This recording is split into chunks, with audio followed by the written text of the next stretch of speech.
Somnifère, le podcast. Somnifère, c'est un podcast en 2 parties. D'abord une courte séance de relaxation conçue pour vous préparer au sommeil, suivie d'une histoire à dormir debout qui vous fera tomber dans les bras de Morphée. Disponible à l'écoute chaque soir, dès 19h, sauf les vendredis et samedis soirs. Si vous aimez ce podcast, merci de le noter sur la plateforme sur laquelle vous l'écoutez. Pour toute question ou suggestion, envoyez un mail à l'adresse morphée@somnifèrelepodcast.com. Bonne écoute et bonne nuit. Installez-vous confortablement et fermez les yeux. Votre programme du soir va commencer. Faut-il nécessairement être vertueux pour être heureux, ou la vertu est-elle parfois source de regrets ? Bonsoir à tous, nous sommes le jeudi 4 mars et Somnifère vous raconte ce soir l'histoire de 2 seniors qui se retrouvent 40 ans après s'être aimés. C'est une nouvelle poétique et touchante de Maurice Leblanc intitulée « Le devoir ». Un bonne nuit tout spécial ce soir à Constance de Neuilly-sur-Seine, Hélène de Massy-Palaiseau et William de Montréal, et merci d'avoir partagé Somnifère dans votre story Instagram. Je vous souhaite une excellente nuit et maintenant place à notre séance de relaxation. La séance de relaxation. Installez-vous confortablement, fermez les yeux et relâchez tous vos muscles. Notre séance de relaxation ce soir est une séance de visualisation sous forme de promenade au bord de la mer. Avant de commencer la visualisation, on va d'abord commencer par se détendre complètement. Quand vous êtes prêt, prenez une grande inspiration, gonflez votre ventre et expirez à votre rythme. Sentez une vague de relaxation couler de la plante de vos pieds vers vos chevilles, le bas de vos jambes,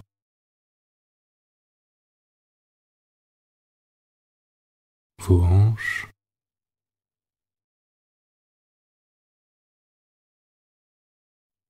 votre poitrine.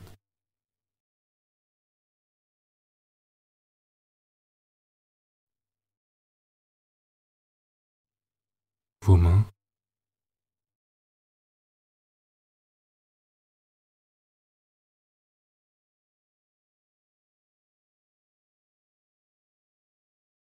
vos bras,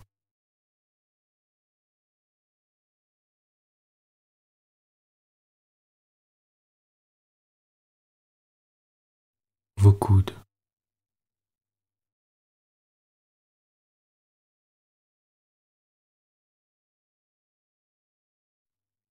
vos épaules,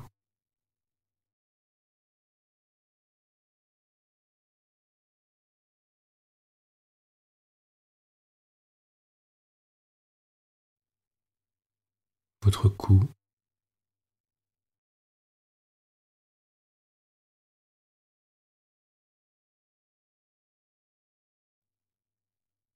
l'arrière de la tête,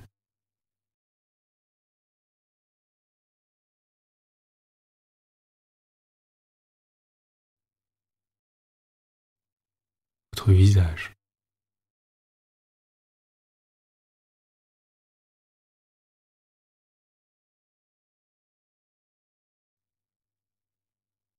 et le dessus de votre tête.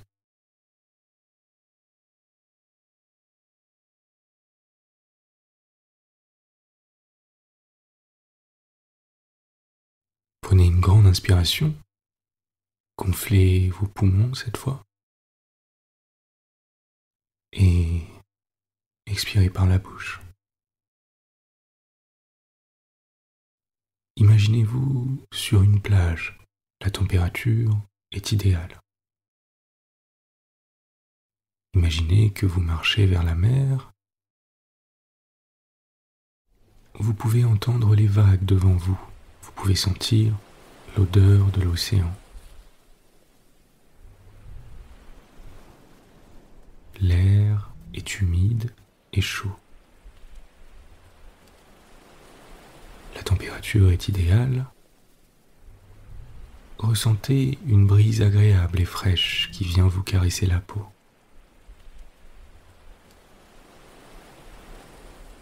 Devant vous se trouve une longue étendue de sable fin. Vous enlevez vos chaussures et vous marchez sur le sable chaud vers la mer.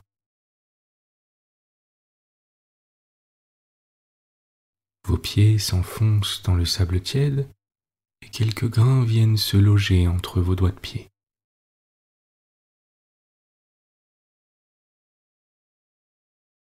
Observez comme c'est agréable.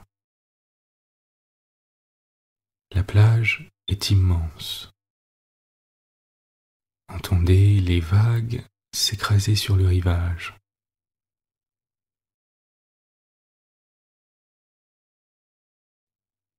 Sentez l'odeur du sel et de l'eau de mer. Vous êtes désormais tout près de l'eau et vous pouvez sentir la brume de l'océan sur votre peau. Plus vous avancez, plus le sable devient humide et ferme.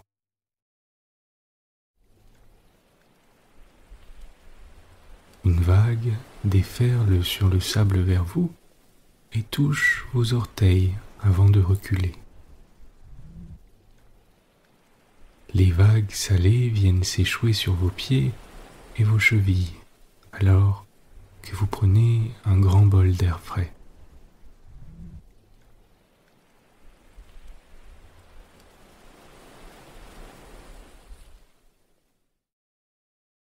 Vous continuez de marcher et d'avancer dans l'eau claire et limpide.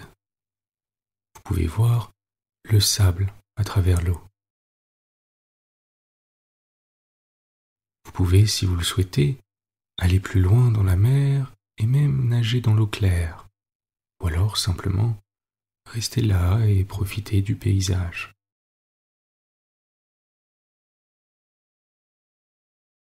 Vous vous sentez paisible et connecté aux éléments. Prenez quelques instants pour vous concentrer sur ce que vous voyez autour de vous, sur les odeurs, les sensations de l'eau contre votre peau, sur les sons que vous pouvez entendre, sur le goût de l'eau salée à vos lèvres.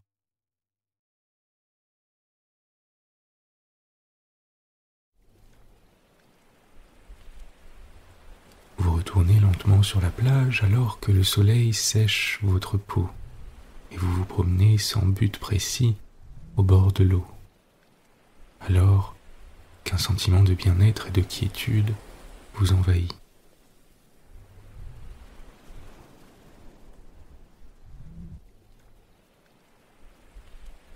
Sur la plage se trouve une chaise longue, matelassée, placée au-dessous d'un parasol.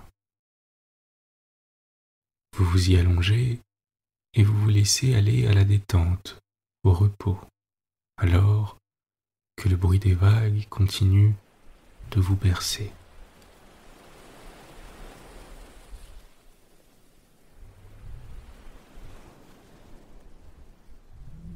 Vous vous sentez confortable et en paix.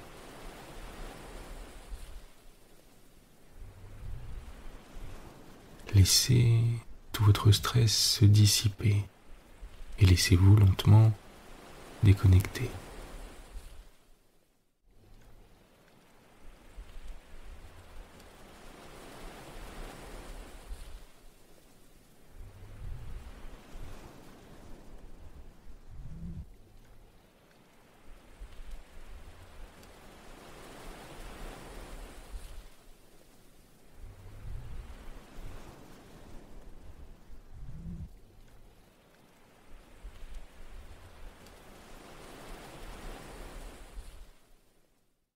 Vous êtes calme et détendu.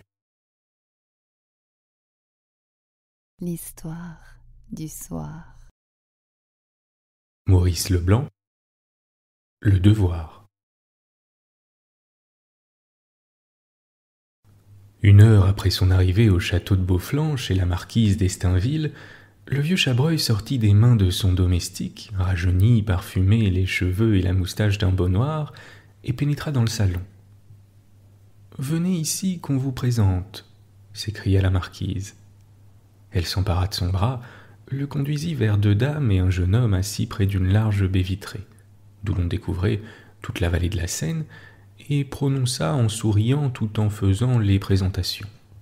« Monsieur de Chabreuil, un camarade de cercle de mon mari, un de ses compagnons de débauche auxquels j'ai pardonné en raison de mon veuvage. Madame Euzet, côté sagesse et gravité, ma vieille et ma meilleure amie. Madame Stifler, côté rire et folie, il est permis de lui faire la cour, son mari ne vient que le dimanche. Mon neveu Georges que vous... » Elle s'arrêta. Visiblement, Chabreuil ne l'écoutait pas. Manquant à ses habitudes de politesse exquise, il restait immobile, les yeux fixés sur madame Euzet, qui le regardait elle aussi, l'air troublé. La châtelaine, surprise, demanda : « Vous connaissez déjà peut-être ?» Il y eut un court silence, puis le vieillard dit : « Non, c'est une erreur, une similitude de nom, mais je n'ai pas l'honneur de connaître madame. » On se mit à table. Pendant le dîner, il fut préoccupé. Il montra peu d'esprit et parut ennuyeux. Le repas fini, il arpenta la terrasse en mâchonnant un cigare. Tout à coup, une voix interrompit sa promenade. Henri. Il se retourna, c'était madame Euzet. Elle reprit tristement. « Je suis donc bien changé, il n'y a donc plus rien en moi de la femme d'autrefois ?»« Lucienne, balbutia-t-il. Il m'avait semblé, et puis je n'ai pas osé. » Ils se turent, envahis d'une gêne insurmontable. 2 ou 3 fois, madame Euzet eut une petite toux sèche provoquée par la fraîcheur de la nuit. Au salon, madame d'Estainville chantait. Alors, ils rentrèrent et s'installèrent l'un près de l'autre, loin de la lampe. Et longtemps, ils se tinrent là, parlant à peine, tout entiers à ce passé qui remontait soudain à la surface de leur existence. Un à un, surgirent les souvenirs ensevelis. Lentement, ressuscita tout cet amour mort depuis 40 années. Jour par jour, s'écoulèrent les 2 mois de printemps où leurs âmes s'étaient mêlées, où leur chair avait frissonné de désir. Et aussi revint l'heure des adieux, avec tous ces détails précis et cruels, cette heure d'héroïsme surhumain où, près de défaillir, se sentant lâches et faibles, ils s'étaient quittés sans même donner à leurs lèvres la joie d'un seul baiser. Monsieur de Chabreuil murmura : « Je me souviens si bien. Il y avait un arbre devant la croisée ouverte, un arbre je ne sais plus lequel, qui égrenait des fleurs blanches comme des flocons de neige.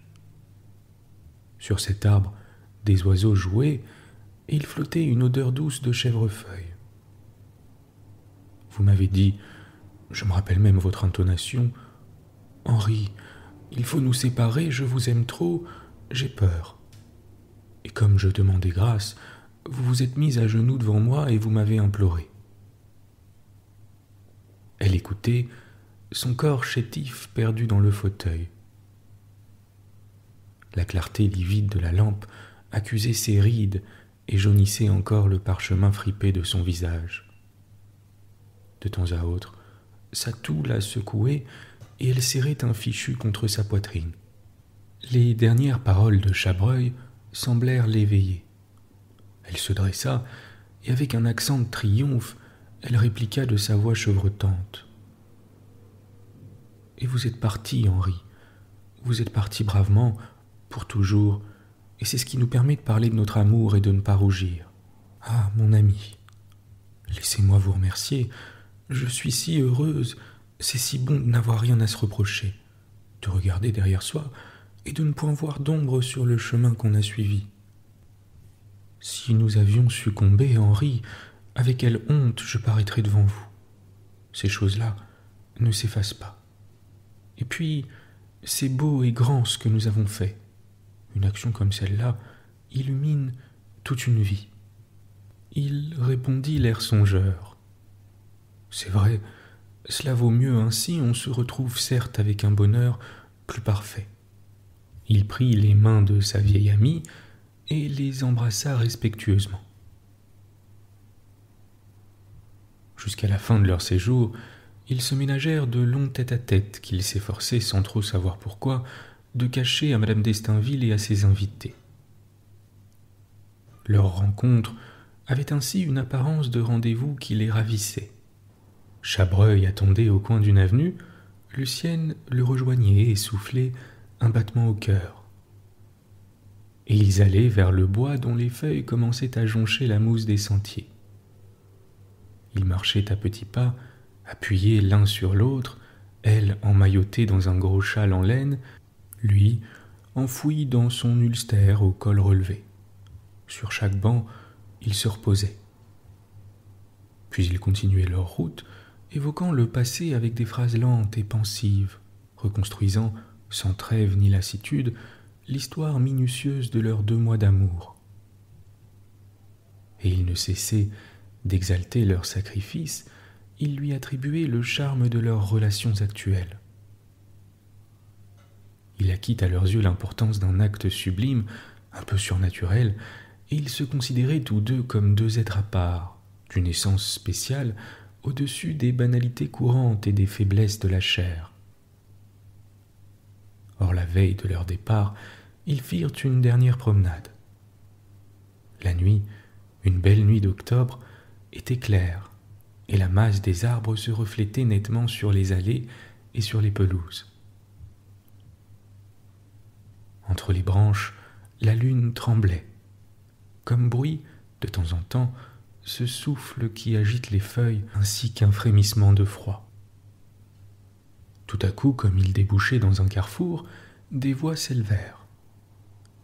Ils s'arrêtèrent, masqués par des fourrés, et aperçurent de l'autre côté, assise sur un talus, une femme, et près d'elle à ses pieds un homme étendu. Ils reconnurent Madame Stifler et Georges d'Estainville. Lucienne voulut s'éloigner, mais Chabreuil la retint et ils restèrent. D'abord, quelques paroles sans suite leur parvinrent, puis ils ne distinguèrent plus rien, et ce fut un murmure très vague qui se mêlait au bruissement du silence. Mais ce murmure, faible comme une haleine d'enfant endormi, devint seul perceptible pour eux. Il leur déroba les craquements du bois, les plaintes funèbres des oiseaux, il étouffa à tout ce qui clame dans la nuit, ce qui crie, ce qui hurle, ce qui se désespère. Il leur disait les adorations des amants, les aveux, les prières, les remerciements. Il devinait les mots tendres qui remuent le cœur et les mots brûlants qui remuent les sens. Tous les mots d'amour qui viennent de l'âme et qui ébranlent les nerfs et désarment les résistances. Tous les mots graves et persuasifs que nous suggère la poésie de certaines heures et de certaines situations. Puis Georges s'agenouilla, saisit les mains de sa maîtresse et la tenant à distance prononça d'une voix haute. « Regarde-moi, Jeanne, que je te vois m'aimer. » Et les yeux dans les yeux, ils se regardaient, tout pâles sous la pâleur de la lune. Puis Jeanne entoura de ses bras la tête du jeune homme, le pressa sur son épaule, le berça, mit sur ses joues, sur son front, sur sa bouche de petits baisers courts et à peine appuyés. Puis de nouveau, le murmure monta. Cette fois, il disait les caresses et les étreintes, et les 2 vieillards sentaient comme un parfum d'amour qui s'épanouissait, qui embaumait l'espace et les atteignait de ses émanations grisantes. Des frissons de désir les frôlaient comme les ondulations d'un fleuve frôlent les roseaux. C'était l'amour. Il l'aspirait avec les odeurs troublantes qu'il éparpillait dans l'air.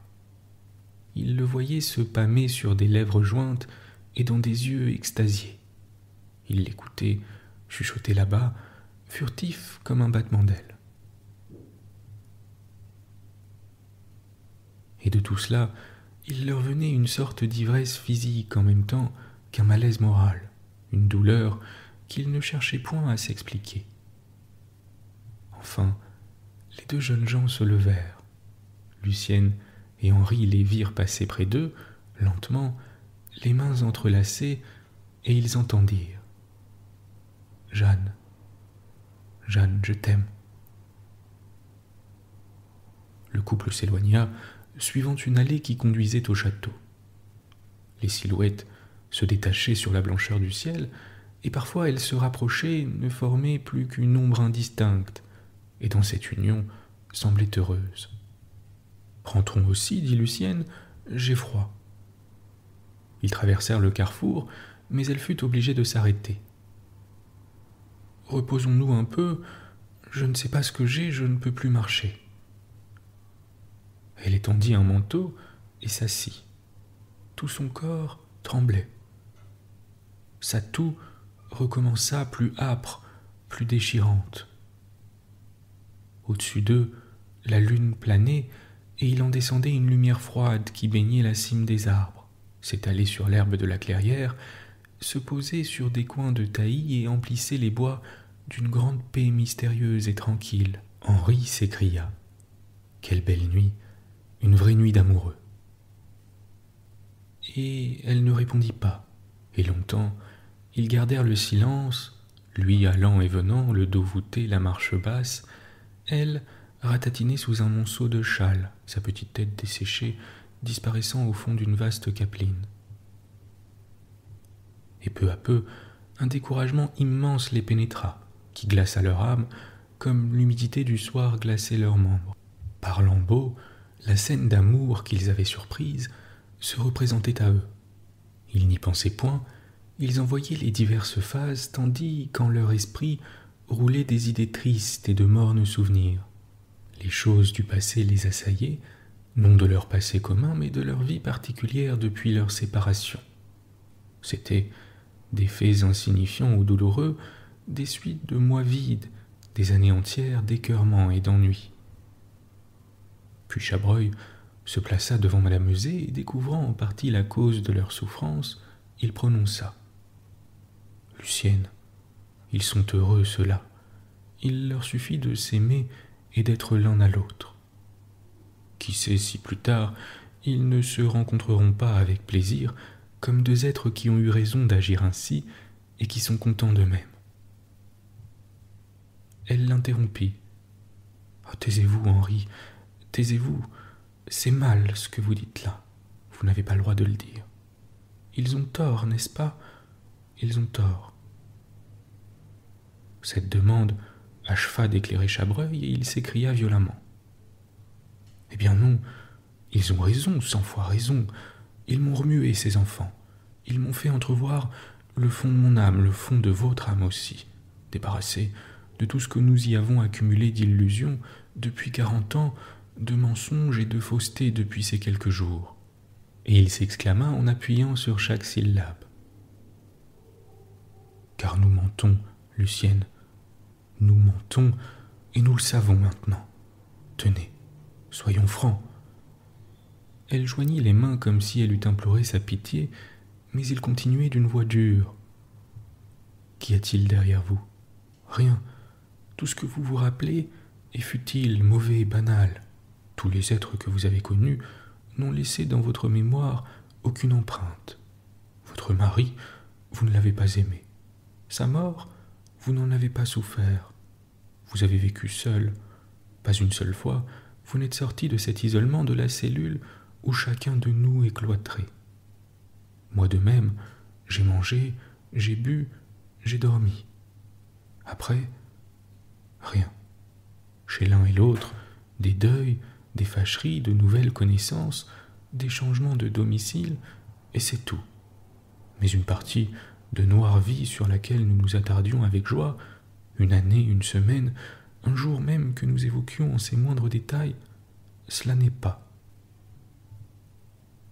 Très lentement, il ajouta. Une fois, une seule fois, en plus de 65 ans d'existence, nous aurions pu échapper à notre solitude, nous créer un beau souvenir pour notre vieillesse, nous préparer pour l'heure où nous mourrons, une de ces pensées douces qui consolent et qui apaisent, et nous ne l'avons pas fait. Il saisit brusquement Lucienne par le bras, approcha son visage tout près du sien, et il lui dit d'un ton haletant. « Tenez, Lucienne, jurez-moi que vous ne regretterez pas d'avoir accompli votre devoir. Jurez-moi que jamais dans le secret de votre conscience, dans cet arrière soi-même qu'on n'ose pas s'avouer à soi-même, jurez-moi que jamais vous n'avez eu de regret en songeant à ce qui aurait pu être. » Elle se taisait, affaissée, misérable, infime, pareille à un petit paquet de vêtements jetés sur l'herbe. Sans plus s'occuper d'elle, il déclara.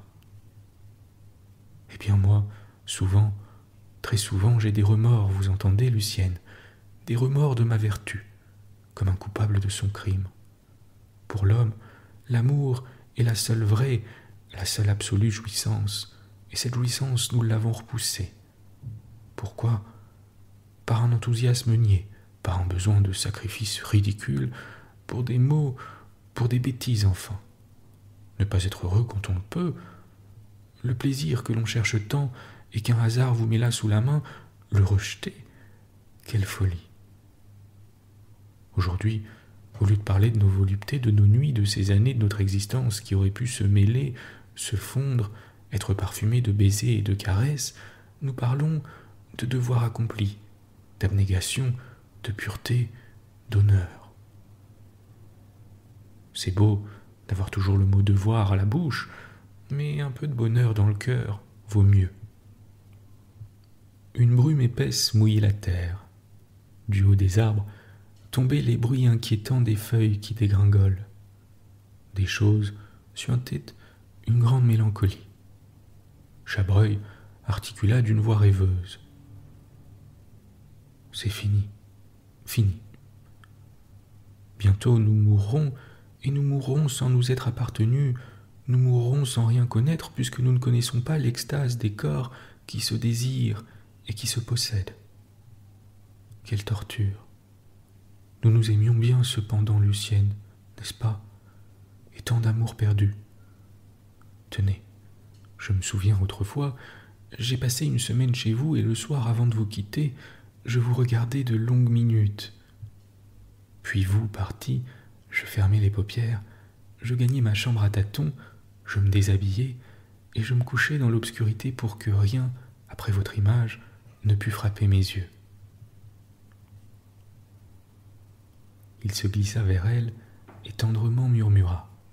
« Ah, mon ami, dites-moi que vous regrettez votre jeunesse, votre passion, votre folie, que c'eût été délicieux d'être l'un à l'autre, délicieux d'en parler. » Et ils s'étreignirent avec rage, comme s'ils eussent voulu réparer leur passé. Bonne nuit. Bonne nuit.